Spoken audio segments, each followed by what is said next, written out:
So today is Saturday, March 21st, 2015. It is a Saturday afternoon. Just wanted to reach out with a short message for our board of directors. It's been an interesting last couple of days trying to get things going down the right path, and we're going to continue to do that. I've already sent out a message to our general staff about our bylaws and how apparently I had miscommunicated some information to them in regards to when we needed them, why we needed them, and all that stuff. I've had an opportunity to talk with John Weatherby and some of the other board members in regards to that, and everybody's in agreement at this point. Primarily, it was a lack of communications and or recognition during board meetings and or meetings. So that's something that we're definitely going to continue to work on, and something that I take full responsibility on. The only thing that matters at this point moving forward is that we are on the right track. So the board of directors has a copy of the bylaws that you guys can start looking through and approving from the department. John made some recommendations 2 months ago. I trust the whole concept there, and I don't have any problems with any of the content. There's nothing in there that was changed, altered, or amended that's going to hurt us as a department moving forward. And quite frankly, I don't know why we would even go down the road. We want to put something in our bylaws that's going to restrict us from a local governing body, whether it be from the board of directors to the general staff or vice versa, because it's all us. It represents all of us, not just the chief, not just the individual members, not just the board of directors. So I apologize for the inconvenience on that, and I wanted to also reach out and explain some background in regards to our bylaws and board of directors, something that I had an opportunity to meet with Rick Bruce about, and he apparently had no idea. Well, I wouldn't say that, but it was unbeknownst to him. Now, this is something the department already knows, and why this process moving forward is going to be a little bit more time consuming than just looking at a document and saying, okay, we need to change that because that don't look good. I don't like the way that looks or sounds, or what type of effect that's going to have on me as an individual, or what type of effect that's going to have on us as a corporation, i.e. a business. So real quick, let me, you know how I am with real quick. What we're going to do is, my instructions to our staff was, when it was assigned to them, was to start from the beginning. Start from the beginning of us as a business, documentarily wise, so we can start getting all that and compiling all that stuff together. In the Commonwealth of Kentucky, as you're very much aware, before we can be recognized as a business and be able to legally conduct business matters, have board of directors meetings, and all that stuff. I think over the years, people have, let me rephrase it, some of our board members have been, I would say, misinformed or misled, or that they're just not aware of truly how we as a business or a corporation is laid out. I think people might have the impression that because our name in itself says Warren County Rescue, that we are a local government agency, and we're not. Warren County Rescue is not a local government agency. It's not a gray area if you really follow the information back to the beginning. We are tied in locally to local government, just like, let's say, the animal rescue center. I'm having a brain freeze. Yeah, the animal place. Humane Society, thank you. So the Humane Society, we are entitled to everything you would if you was the Humane Society. Yeah, they're tied into local government as much as we are. They get what we consider grant funds. Their primary funding base is not just local grants, as ours isn't just local grants. When I say grants, funded from tax base. So with that being said, I'm going to explain how it's laid out, and I'm going to be as quickly as I can with it. Some of you guys, I'm sure, already know some of this. Some of you might even know most of it. But I just wanted to get it out there for everybody.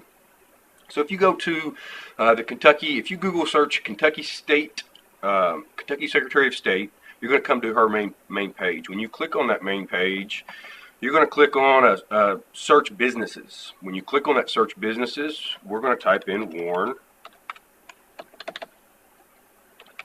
County Rescue. We can type that name in and it'll pull up us because let me put the Y there. 2 years ago or so, or a year or whatever ago, we amended what we call our Articles of Incorporation. When we did that amendment, we said we wanted to, the name that we were currently using officially, we wanted to also add an assumed name, so we can use that Warren County Rescue or Warren County Rescue Department, because our real name was Bowling Green Warren County Rescue and Emergency Squad. It just didn't look all that much professional in this day and age. So when this comes up, when this screen comes up, you're going to see in our assumed name, the status, we are currently active, the last file date, the expiration date. I believe this is going to be for the assumed name. But it pulls up all of our corporate documents. And for the most part, the only thing that you're going to see on here, as you see, is an annual report. Basically, the annual report consists of who's on your board of directors, did your registered agent change, meaning the person that's responsible for documents and general coordination to and from your corporation and the Kentucky Secretary of State, and or amendments. And what you'll see is, from the time that we actually introduced our Articles of Incorporation was in 1979. That is when we officially was recognized by the state of us actually coming together. That is not the accurate date that we were actually formed. It was just the actual date that we, as a group of individuals, said that we need to get our business affairs right, etc. About that time frame, just so you know, I've done the research and I've pulled everybody's Articles of Incorporation for all the local departments and so forth, and I don't like when it does that. About that time, everybody was doing it. The oldest Articles of Incorporation that has been filed between us as a department and the 9 county fire departments was Woodburn. So Woodburn actually got their Articles of Incorporation in 8/24 of 1962. At that time, they started with 5 board members. Since then, they've amended their Articles of Incorporation to today, which includes 7 board members. When you click on our Articles of Incorporation, this comes up. And then there's the pages. We're going to go back, and we're actually underneath my head here. You'll see there's a PFD tab. We're going to pull that up. Now, this is actually our certificate of nonprofit corporation. This is the thing that says we can do business. We've got it. It's here at the office, and we are acting. It's active, and we're in good standings. If you scroll down, the Articles of Incorporation is basically our document that we have to follow in order for us to maintain our ability to keep our charter. This is basically our charter. And by completing this, or by following this, it also lays out the ground rules. These rules will and must be followed unless there is an amendment, and then we follow those.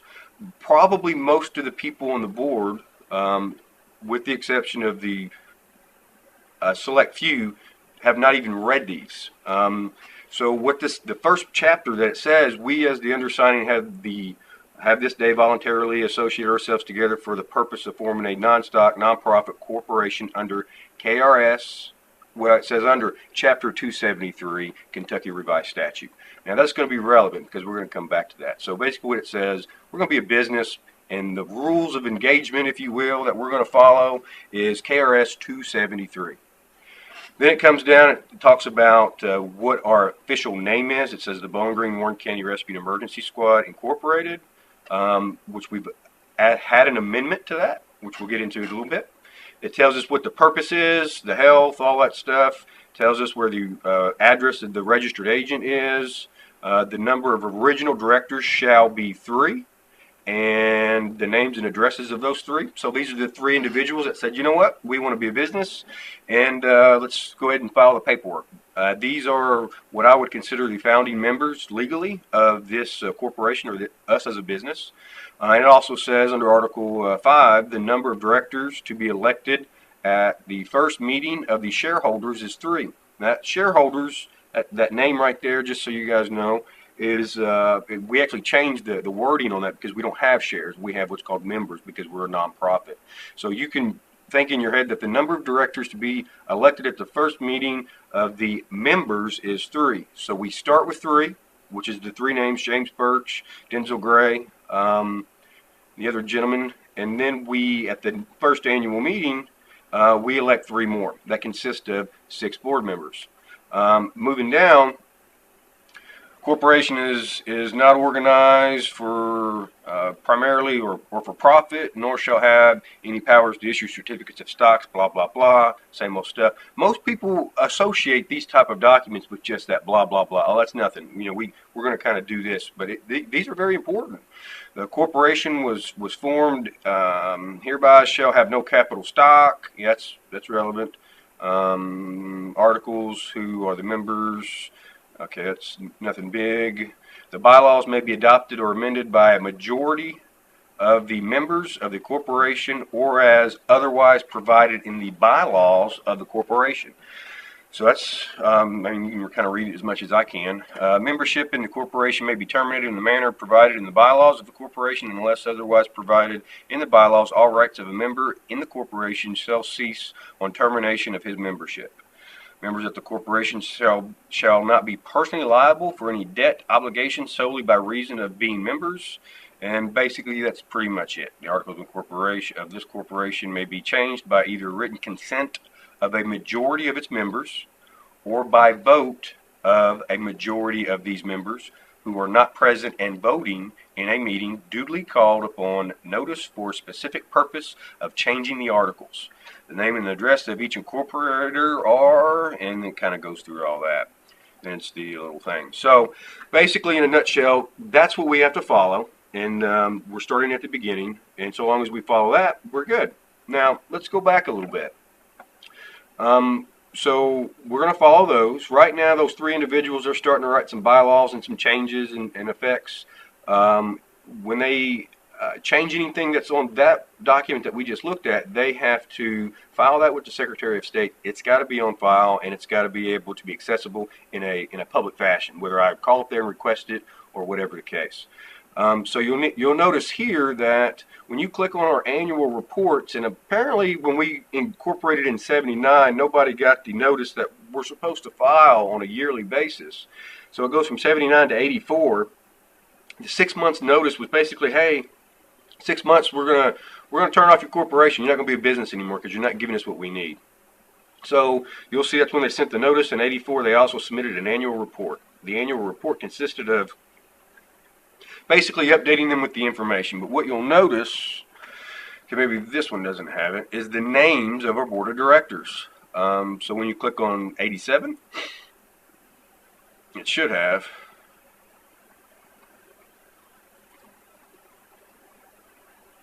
87, okay, let's go to 90. May Birch, Denzel Gray, May Birch. I guess they're not reporting those until, okay, yeah, here's 91. Freddie Roan, Jimmy Harold, May Birch, Denzel Gray, those are the board members. What you'll also notice is those board members are members from the department. It's relevant, that's our history, that's who we are. As you go through there, long story short, you're going to find, I think the same one, 92, Denzel Gray, Jimmy Harold. I'm going to kind of skip on if you don't mind. You can go through all these if you so choose. I'm going to skip on to 98. 98, what you're going to notice is Alan Birch, Jimmy Birch, May Birch, Ronnie Pearson's name starts showing up. About that time, I think Ronnie took over as emergency management director 95, 96, maybe a little later than that, 98, so around, about this time frame. Maybe plus or minus a couple years, I don't know.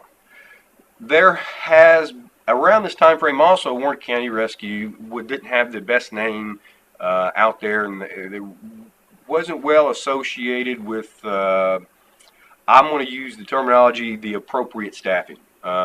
Take of that what you will. What I do know is in 1999, some of the records that I keep here at the office are things that I look at from time to time that allow me to reflect on where we've been and where we're at and where we need to go. And one of the documents that I've always kept, there used to be a filing cabinet, and Deborah might remember.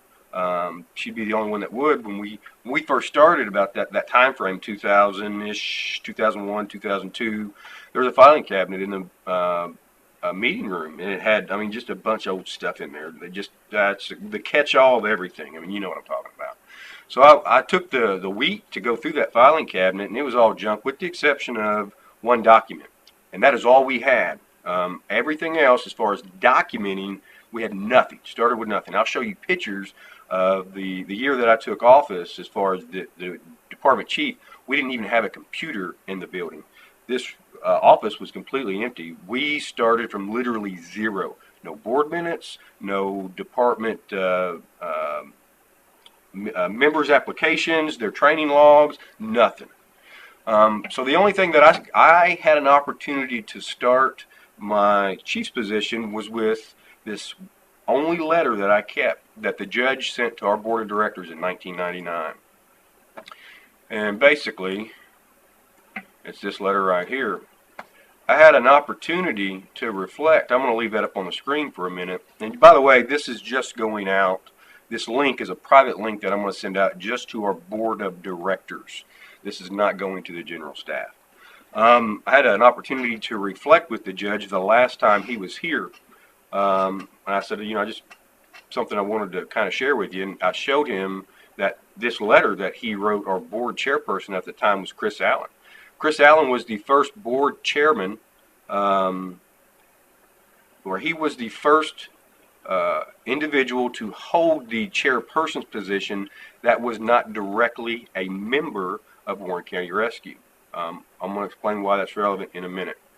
But you can see by this letter here that we wasn't handling our business like we should have. In fact, several years later, we had hosted a Christmas dinner and invited the local magistrates and the judge, and he actually spoke to the effect and how remarkable it was in what 5 or 6 years that we had been here that we have changed things around, going in the right direction. It's different from daylight and dark, and that was probably 7, 8 years ago today.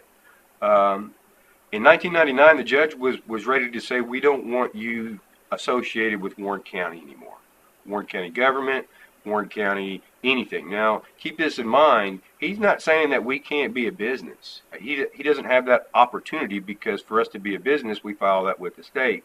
He can say that he does not want us to represent Warren County in any way, shape, or form. He has that right. So, with that being said, you can see just by the letter here that either you was going to change or they were going to look at taking some sort of other action and kind of going from there. But this was the letter that motivated me. One of the things, besides the fact of coming into an agency that at the time was acting to a certain degree kind of how we are now with the them versus us type of thing. But then it was just all them. The them versus us was the Warren County Rescue Squad, and I use the word squad because that, to me, in my mind, articulates the old regime. Them versus us was Warren County Rescue Squad and other Warren County agencies.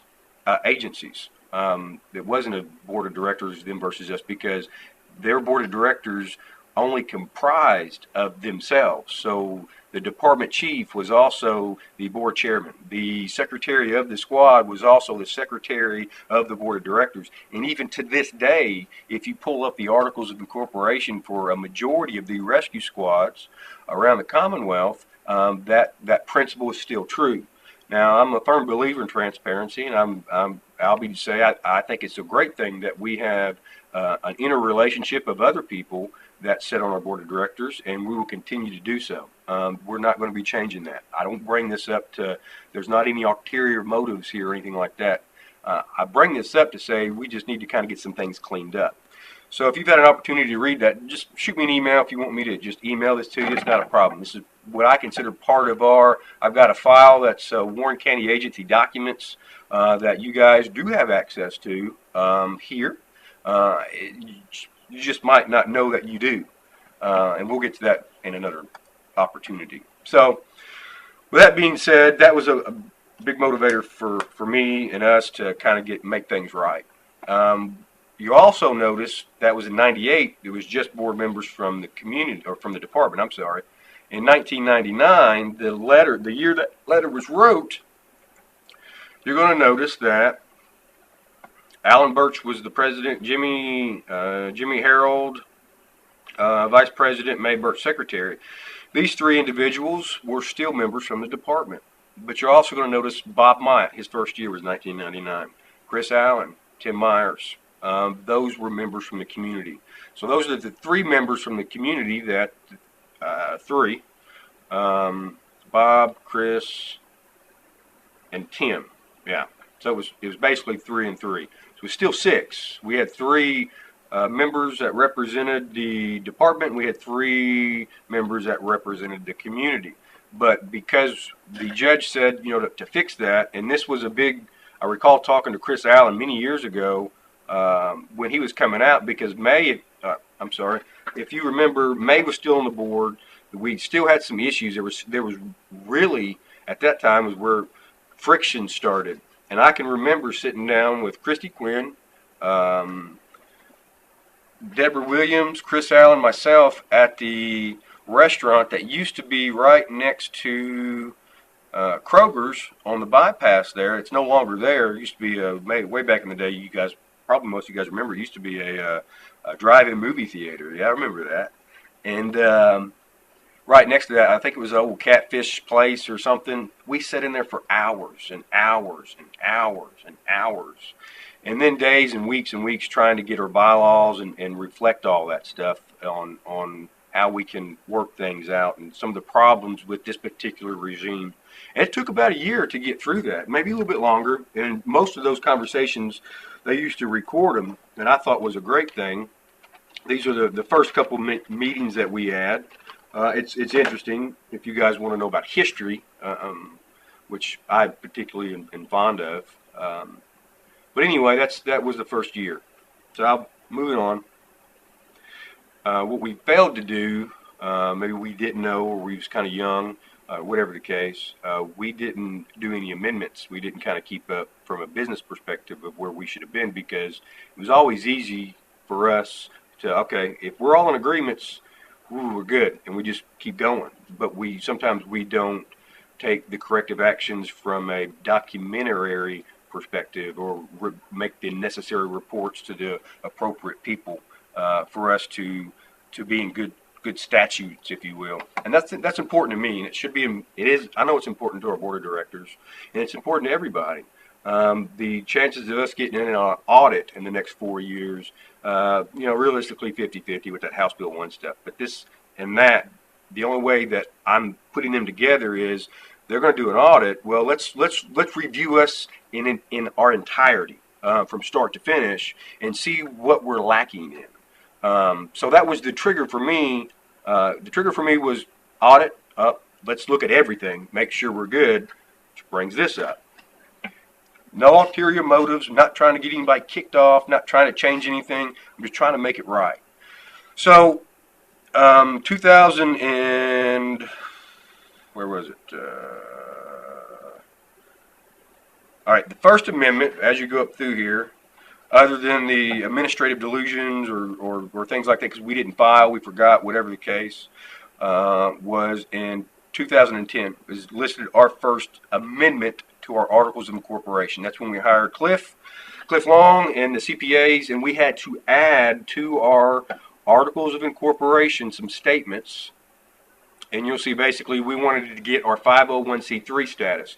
So we had to also add this particular statement, which I'm not going to read that to you. It's on the website. Feel free to look at that. States what we will and cannot do to be recognized as a nonprofit corporate agency. And that's basically what this amendment was. So that was in 2010.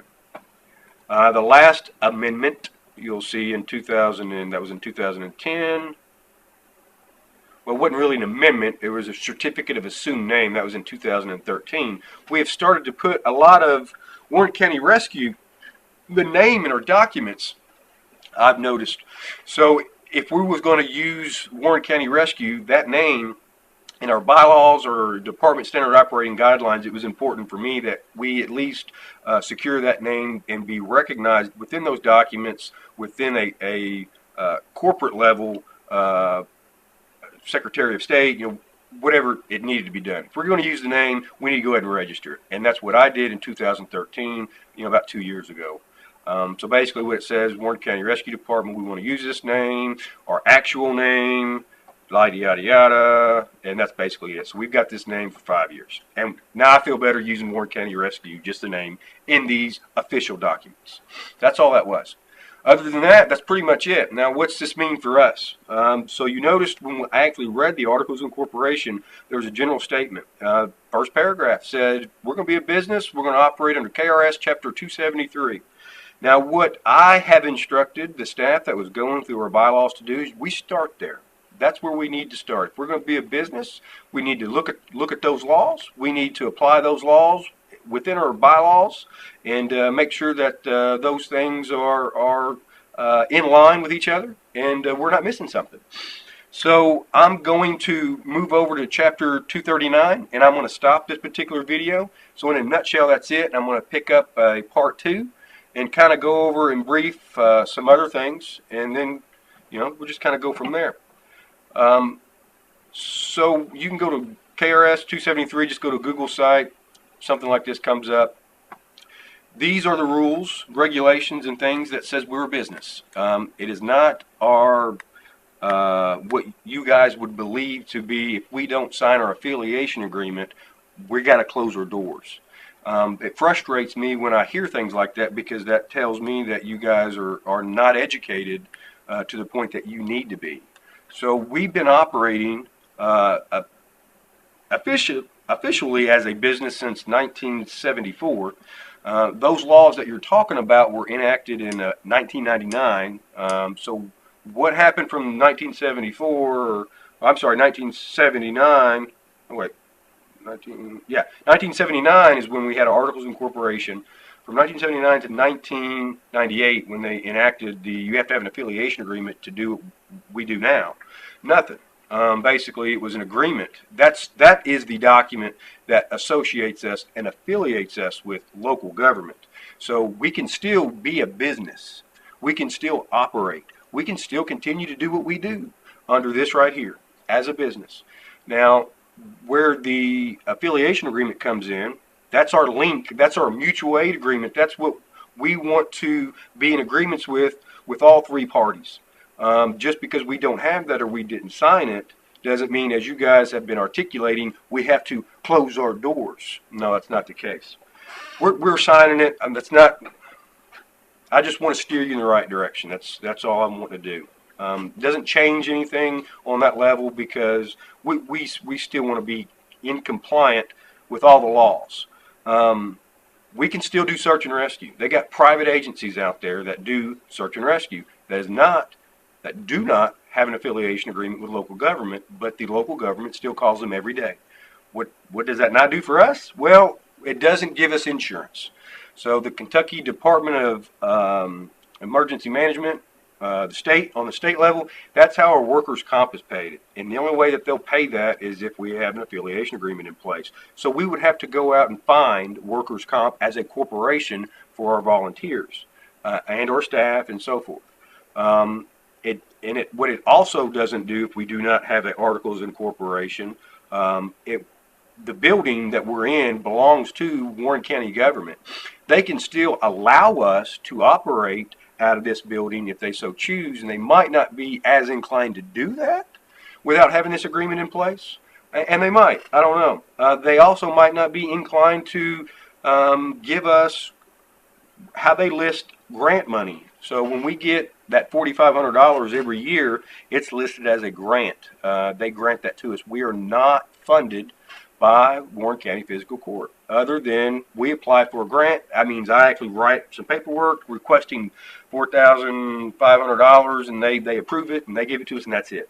If they paid for basically everything we're paying for now, and we also were recognized by ordinance, established ordinance. If they created an ordinance that says we recognize Warren County Rescue as being an official government agency affiliated with Warren County Rescue, blah, blah, blah, then it doesn't matter. We don't even have to have an affiliation agreement. Now, we should. It's just the right thing to do. But that was one of the things that was on my mind, moving forward. If we want to be here forever and really make an impact, why don't we do it? Why don't we do it right? Why don't we allow Warren County Physical Court to recognize us as being a part of local government? And maybe let's allow our bylaws to reflect that. What I mean by that is let them have a chair at the table. Assign a chair at our board of directors where they can put a magistrate on our board of directors. Maybe that'll fulfill our communications gap between Warren County Rescue's Board of Directors, Warren County Rescue Department, and Warren County Physical Court. We actually have a magistrate that sits on our Board of Directors, and we can say, hey, we need to work on this. Where can we get this or fit it in our plan as far as Warren County's government plan? And maybe we can even put it in there that we would like to recommend the magistrate to the judge executive, which one it is, because sometimes people's personalities has been very relevant in the last week or so. Might be rubbing each other wrong, and it might not be the best idea to have a Dan Roloff and a Deborah Williams, or I'm just picking some names. Just so by adding that in there, if they would allow that, we would like to recommend to Warren County Physical Court a magistrate's name to sit on our board of directors for their tenure, their 4 years or whatever it is. I've thought about that and how that could help us. I don't see how it could hurt us. I'm very transparent. We're going to talk about funding in another deal, but I'm going to briefly go through this and then I'm going to be done with this. So these are laws that I instructed my staff to go through line by line. And this is one document, and I'm going to be realistic, of probably 20 documents that we need to be looking at to include the right verbiage and the right policies and procedures within our bylaws. There are a lot of them in other documents that do not affect our bylaws. They are two different documents. So the county's emergency operation plan, typically a lot of that content would not affect our bylaws, but it does have a tremendous amount of effect on our standard operating guidelines. But they come up with a reference list, if you will, of all these documents that we have some tie to. This being the first one, the document that says we're a business. And it's interesting, it's what's in here. I don't know if you guys have ever had the opportunity to look this up, but there's a lot of stuff in here that we've not been doing that we need to be doing.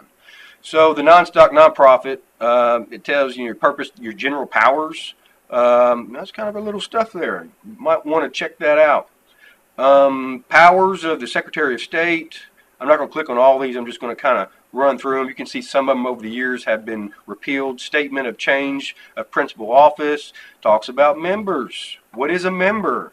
What do our members have rights to as being a member? Our bylaw. There's a section on bylaws in here. Did you guys know that? Oh, that's kind of handy. But it tells us what we can do with our bylaws, what type of policies we can set by bylaws, and we can change on a whenever we feel like changes, so long as we meet the criteria of the change, as far as 14 days and things like that. But it also can say what things have to be changed at the state level, the articles of incorporation, that type of thing. Meeting of the members. These type of things, and voting, quorum, board of directors. There's a lot of good information here. General standards, quorum of directors, conflict of interest, officers, authority of officers, removal of officers, books and records. That's been a big one on my end, and I think there's been some miscommunications there. I've been asking for department meeting minutes for quite some time, and Rebecca she was able to produce a book and this is probably for 2 years or so. What it's important for me that this book and the content, it don't have to be in my office. Just prefer that it's not in my office. What I did do is that the electrical room has one of the things that's on my agenda, and we cleared that out for a reason. That's a secured area that we've moved our filing cabinets. That's going to be our records and archives room, the front section. So there's two really nice filing cabinets in there, keys if the secretary so chooses to lock that stuff up, but that room is a secured room. And that's where we're going to keep all of our paper documents. You'll notice in the office I don't have filing cabinets. I don't need them in here because I don't reference that material that much. I really like to transition that into a digital form where I can just search that. And the reason why I say that it's important for us to have for us is, well, one, it's by law. They have to be here because this is the registered agent facility, Deborah Williams being the registered agent. And by law, we have to have a copy of our meeting, our official meeting minutes, because that is what certifies everything. You can't produce a bylaw. You can't throw a bylaw on the table and say, these are the bylaws that we're going by, or these are the SOGs that we're going by. You have to attach a copy of the meeting minutes where they were approved to that set of bylaws. What you're going to notice is I've got a set of bylaws from 1991 that would probably be the closest ones officially that I would have in this department's possession that is actually filed right. A page signed by the board of directors as being approved as the bylaws. It's like the second page. I'd show it to you, but it won't show up. My camera will go down. So I'll be more than happy to provide those to you. Now that's all I've got. That's from 91. Obviously, there's been a lot of changes. But the other thing, too, is I started with nothing. And there's so much information that I wanted to know about and how we used to do things and how we used to do business and what the topics of discussion was. And if I wasn't a member for 2 years prior to being elected as department chief, I wouldn't have any idea of what was going on or whatever the case and whatever. But this is our history, too. These documents, these things are going to be those documents that Kaylee gets to look at in 15, 20 years when I'm still here and I'm, step back a little bit. I might just be an assistant chief and we let some of these young bucks kind of do it. And I just get to be like a John Weatherby and more of a sit back and I give you my 2 cents from where I've been at type of thing. But it is important that we leave something behind. And we can't do that if we don't have rules and regulations to follow. And it seems like that we're not doing that. So in order for us to get it right, in order for me to achieve my goal this year and being the most professional that we've ever been, this is where we're starting. This is what I have tasked my staff members to do to help the board of directors not have to do all the legwork. It was also my intent to share with Deborah, and I have shared with Deborah as well as Rick and some others about this. I do feel that as soon as I brought up articles of incorporation, it was a direct, there's something devious going on in my head. There's something that I want to change. There's something that you're not telling me, or there's some ulterior motives. I have an ulterior motive, and this is what it is. My ulterior motive is to be more professional than we've ever been. That means we need to start following the rules. I need to start following the rules. We need to do not only what's expected of us, but the right thing to do. And I'm going to give you, for instance, I'm not picking on anybody or anything, but there's a lot of things in here that need to be looked at that you guys as a board of directors need to be aware of. And I've tried to share this material for several years now. I mean, I'm going to just kind of go through the list here a little bit. All that's a lot. It even talks about surplus. That's a business. Now, let's be clear. I didn't know all this, yesterday, day before, whatever the case. It's always been easy for us to, if it's not an issue, to not address it. If it's not a squeaky wheel, it don't need any grease. And that is something that I've recognized over the 10 years of being a member of Warren County Rescue and other agents, other agencies, and other governing bodies and other departments. It's just easier for us not to mess with something that might have a direct impact on the way somebody can perceive you or think about certain things. Now, make no mistake, it's not easy for me to bring up topics of discussion that I know somebody's going to think in the back of their mind I might have an ulterior motive because the type of content that I'm bringing up. But there's nothing difference. There is no difference of me bringing up what my chief's report is in terms of our projects and me bringing up we need to change our board of directors to reflect this, even though I know that people are going to think that he's trying to do something. The interesting thing is, I've thought about it in my head, if somebody like a general staff member was to bring this up, that didn't have the amount of influence that I could have in the position that I hold, maybe they might look at that different. And there's been a lot of topics over the years that it's just been easier for me not to bring up to avoid conflict or even differences of opinion. There's been a lot of things along the years, and unfortunately, that's not the right thing to do. For me, the right thing to do, what I should have done, what I know now is address these issues and try to do it in a diplomatic approach as much as possible. But that's still not easy with some of our, whether it be my personality or our personality. And really, it's not about my personality. It's not about your personality. It's about, here it is. That's what we're supposed to do.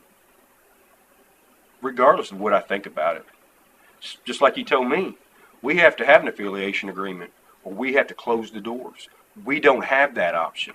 Well, it's just my job to educate you at this point. I'm not asking for change. Don't do anything. Continue to do business the way we're doing business.